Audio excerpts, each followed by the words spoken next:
Want that classic golden era glow on stage? I used to copy vintage looks and still felt something was missing. The secret isn't more fabric, it's the 5 key design details. And in this video, I'll show you what they are. Let's get started. Let's start with the foundation, the bandeau shaped bra top.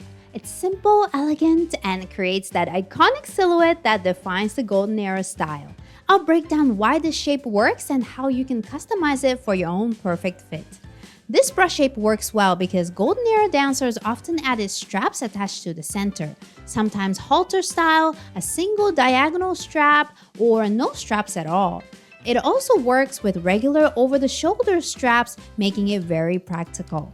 If you're making this bra, start with a balconette style base since it has a similar shape.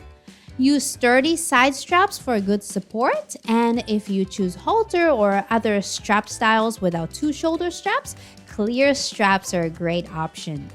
With a great bra in hand, the next step is a matching wide belt.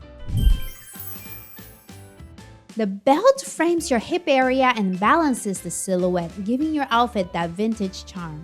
Fit and proportion here really change everything. To get that authentic golden era look, your belt needs to fit really well. It usually dips in the center front and rises higher on the sides. The bottom edge curves down slightly at the sides, creating a flattering X shape for many body types. The back is wide, covering most of your hips. So if the belt doesn't fit your curves properly, it will shift as you dance, and that's no fun. With a well-fitted bra and belt, it's time to move on to the skirt, another iconic part of the look. High slit skirt adds movement and drama, revealing just the right amount of leg while keeping that timeless elegance. To recreate that look, use light sheer fabrics like chiffon or organza. It's basically a circle skirt, but for that rich golden era volume, I made mine double layered, and each layer is 540 degrees, not just 360. The slits start right at the bottom of the belt, creating a beautiful Samir Gamal style skirt. Now let's make the outfit extra special with a key accessory. Puff sleeves add softness and volume, giving your outfit a romantic, dreamy touch.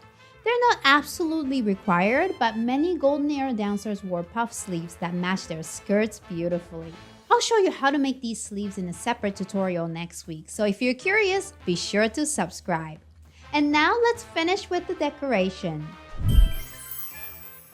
Finally, sequins and long fringes add sparkle and motion. They're more than decoration. They bring your whole outfit to life on stage. Golden era outfits were often fully covered in sequins, with long beaded fringes added to the center front of the bra and sometimes the belt.